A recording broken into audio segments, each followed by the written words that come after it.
Ya, bismillahirrahmanirrahim. Assalamualaikum warahmatullahi wabarakatuh.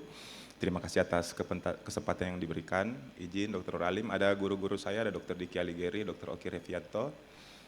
Mohon izin berbagi pengalaman aja. Jadi saya juga baru dok mengerjakan ini. Tahun 2024 akhir malah saya seperti yang lain ya masih konvensional karena mungkin niat dan ingin belajar ya dan sedikit keberanian akhirnya mulai bisa melakukan mix CABG ini. Next. Jadi tidak ada konflik interest, juga tidak ada hubungannya dengan sponsor hari ini.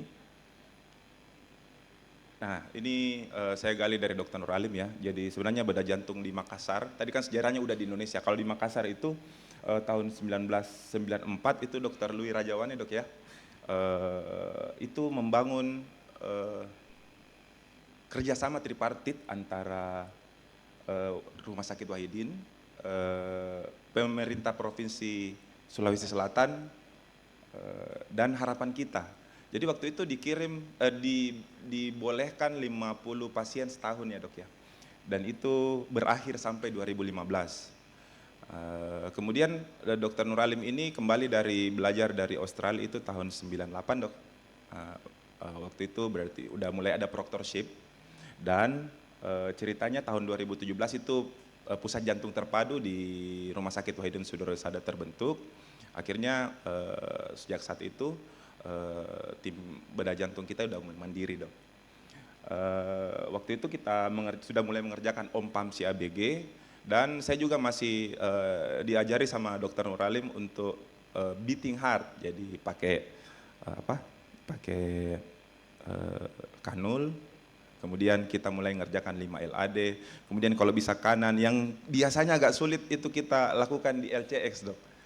Jadi ya mungkin karena pengetahuan, belum belajar, belum banyak membaca, jadi ya kemampuannya segitu-gitu aja. Kemudian Dr. Jaya Rasti mulai 2024 sudah melakukan off pump, jadi udah mulai nggak pakai mesin dengan tidak pakai mesin dan hasilnya cukup bagus. Kemudian tahun 2025 baru di akhir tahun kita baru mulai coba-coba dan melakukan tindakan minimal invasive coronary surgery. Next. Jadi perjalanan saya belajar di Profesor Kita Kikuchi yang hari ini setelah ini akan bicara juga. Waktu itu di Xi'an kita ada 1 minggu training, kebetulan waktu itu saya sama Dr. Aan, Dr. Ivan, Dr. David, sama Dr. Derajat langsung ke tempatnya beliau untuk melihat bagaimana cara kerja, sistem kerja mereka. Jadi memang ternyata untuk melakukan mix koroner itu ya memang butuh device. Selain butuh keterampilan yang memang butuh device yang sangat berbeda dengan device konvensional. Makanya kita butuh alat sebenarnya. Next. Nah kebetulan habis itu jadi saya belajarnya kebalik dok. Saya pergi belajar ke Cina untuk ikut mix. Tapi belajar on pump-nya baru di Bandung di September 2025. Jadi sebenarnya sebelum saya belajar ke Xi'an itu saya nggak bisa konvensional aja. Jadi kebalik ceritanya. Sebenarnya learning curve itu ya learning curve-nya dari konvensional masuk ke OPCAP. Kemudian terakhir mungkin masuk ke mid cap atau di mix CABG. Tapi ya karena dapatnya demikian ya saya jalan-jalan ke Dr. Rama. Saya terima kasih sekali sama Dr. Rama. Di sana saya banyak belajar. Saya hanya 2 hari dapat 3 kasus OPCAP dan 1 kasus mix. Jadi kalau bisa kita lihat Dr. Rama bikin mix pakai retraktor ala kadarnya Vinosito. Dan bisa-bisa juga, tapi ya dibantu dengan local rule track buatan si Aryo, ya akhirnya bisa-bisa juga. Next.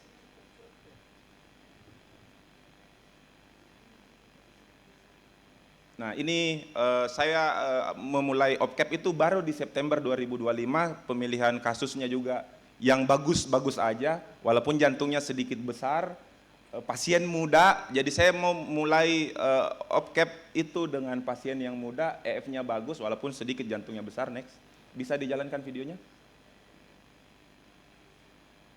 Kelihatan ada oklusi di koroner di LAD, di OM, ada di OM, kemudian di mid kanan buntu total. Next. Ya bisa-bisa juga. Akhirnya saya bikin 5 LAD, SPG LCX, dan satu lagi SPG-nya di RV branch. Kenapa? Karena waktu itu saya kesulitan melihat koroner kanan. Ya bisanya begitu.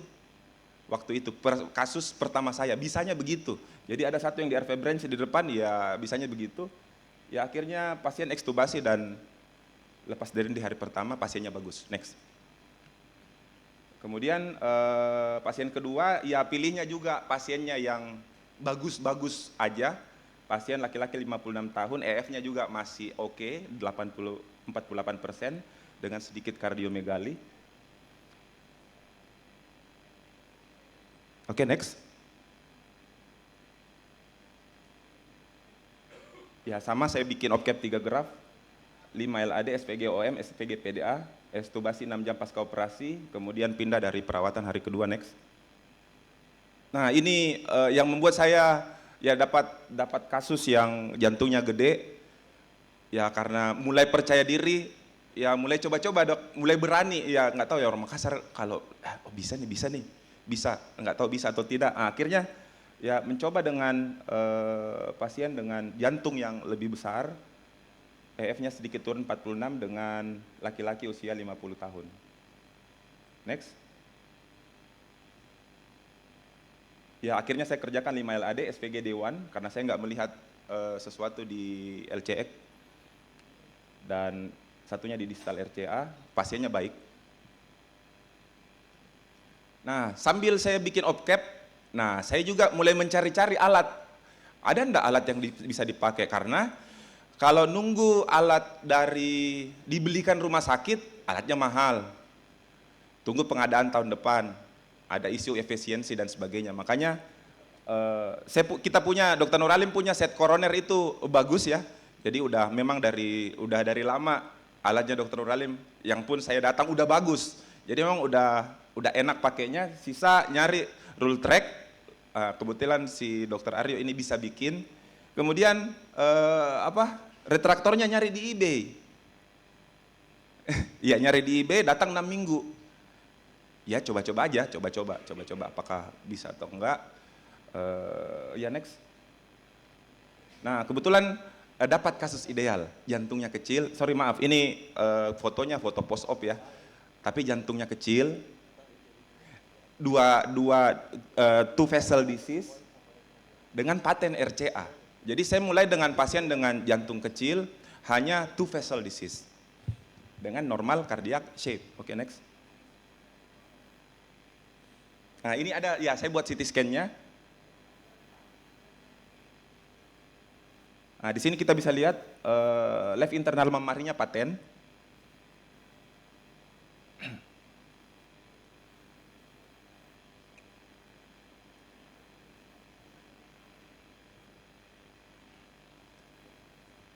Nggak bisa dipercepat.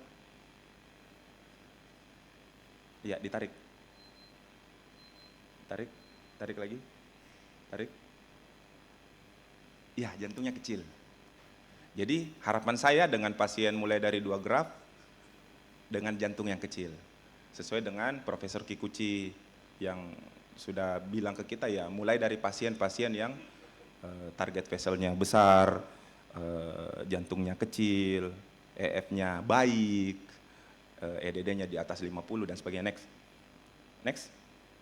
Nah, kemudian kita buatlah kasus pertama hanya bisa di 5 LAD dan saya bikin SPG dengan OM. Seperti konfigurasi yang Profesor Kikuchi bikin selama kita 2 hari workshop kemarin. Oke, next. Ya, alhamdulillah pasien ekstubasi hari pertama di ICU hanya 2 hari dan bisa pulang di hari ke-6. Kasus kedua, laki-laki 54 tahun, ini si Ade Trividi, jantungnya juga kecil. Jadi kebetulan di waktu itu biasanya kan jantungnya besar dok ya. Tapi ya nggak tahu ya, mungkin mau rezekinya, pasiennya datang jantungnya kecil, EF-nya ya slide 49 lah dengan normal cardiac shape. Kebetulan nggak ada CT scan-nya, jadi tidak bikin. Dicoba maju aja, next. Akhirnya kita bikin mix CABG 3 graf, 5 LAD, SPGOM, sekuensial ke PL, posterolateral ya sama, ICU stay-nya 2 hari, loss-nya 6 hari. Pasiennya baik. Nah, karena ya kayak ketagihan gitu, akhirnya ya mau coba-coba jantungnya besar. Nah, di sini malah petaka terjadi. Nah, ini pengalaman saya ya. Pasien 57 tahun, selection case-nya not good. The heart is so big, Professor. So, next. Saya bikin konfigurasi seperti konfigurasi kemarin, 5 LAD, SPG LCX, sekuensial ke PDA, tapi besoknya pasiennya nggak stabil. Tiba-tiba VT-VF, asidosis AGD-nya, terus supportnya getting up, butuh 3 inotrop, pasang vasopresin. Kenapa ya? Pasang IABP nggak ngangkat. Oh, berarti saya harus bikin sesuatu. Mungkin grafnya buntu. Nah, terus saya masuk lagi tuh redosternotomi, on pump, cross clamp. Ternyata 5 LAD-nya not patent. Karena jantungnya besar, parunya masuk. Jadi sepertinya 5 LAD saya kedorong. Jadi ada trombus di ujung anastomosis.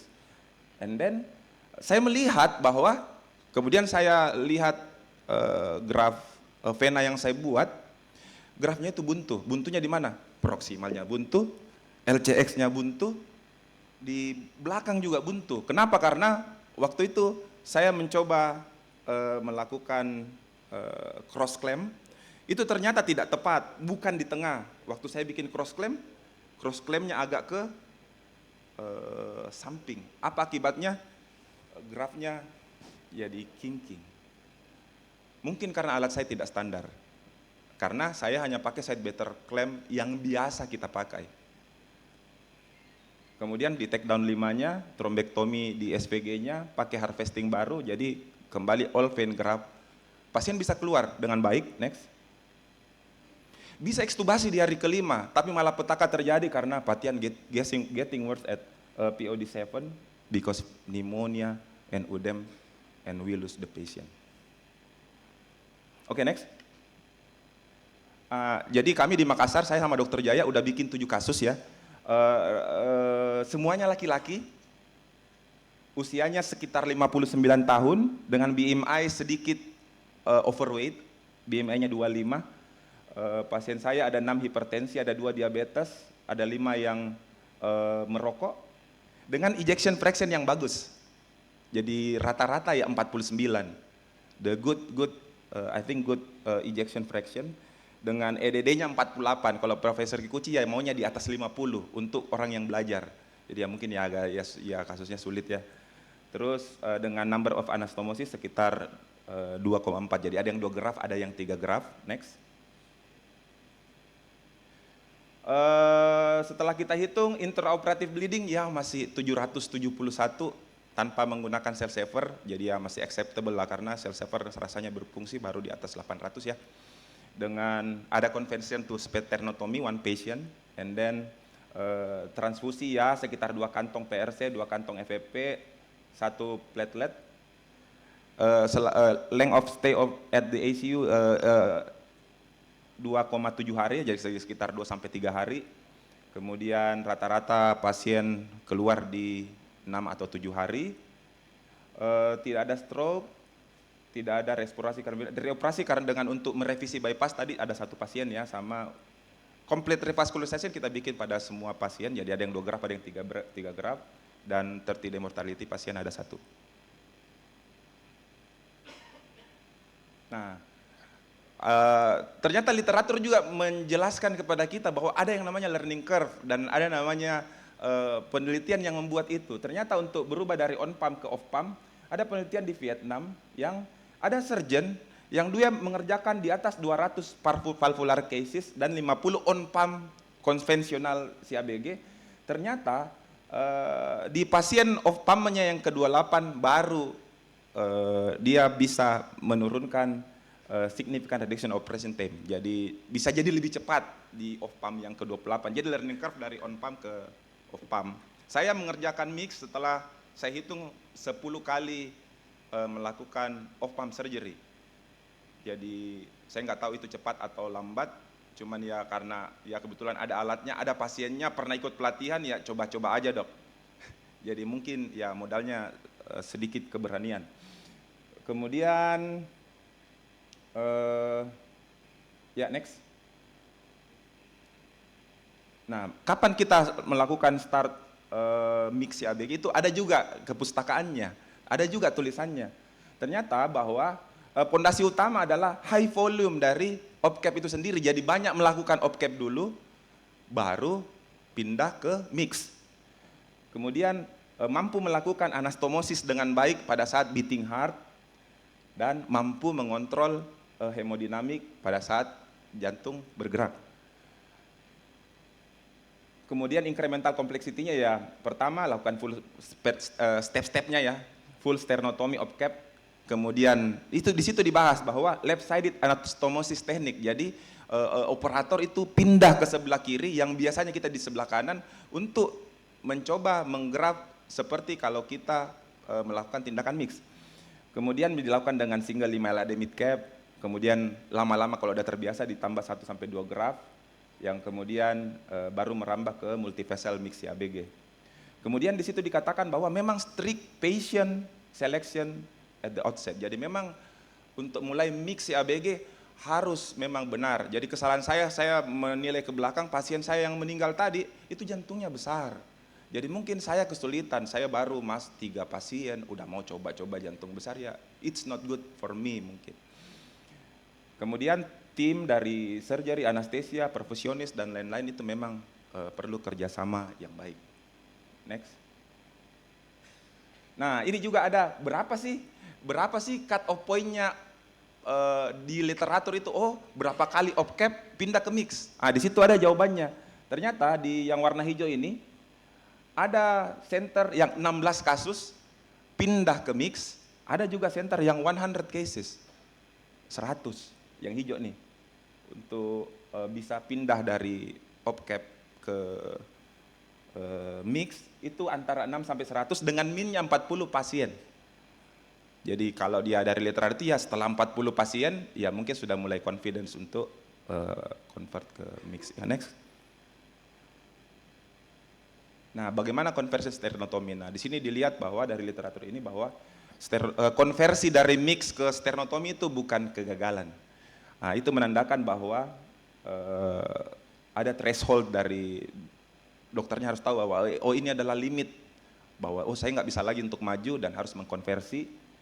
Kemudian ternyata bahwa general pattern-nya adalah dengan mengulangi repetisi melakukan tindakan pada awal-awal itu kan mengurangi resiko konversi. Di sini dilihat dari 306 mix yang dilakukan di seorang surgeon di Kanada itu dibagi dua, 153 case awal dan 153 case akhir, ternyata bahwa rasio conversion rate-nya itu makin menurun di setengah pasiennya yang belakangan, cuman 1,3%. Jadi ya makin banyak dia kerjakan, ya makin ahli, makin sedikit resiko conversion. Next. Nah penyebabnya ada banyak ya, di situ disebutkan bahwa yang paling sering menyebabkan konversi adalah hemodynamic instability, edation, exposure yang tidak adekuat, bleeding, ventilasi pulmonary intolerant, jadi one lung ventilation tidak bekerja ya. Kemudian ada conduit injury, anastomotic problem, jadi ayah anastomotis bermasalah gitu, dan lain-lain. Oke, next. Ya, jadi apa yang dapat kita pelajari bahwa ya learning curve itu bisa dipelajari dan bisa didorong oleh perulangan-perulangan yang kita buat, dan itu bukan fixed number.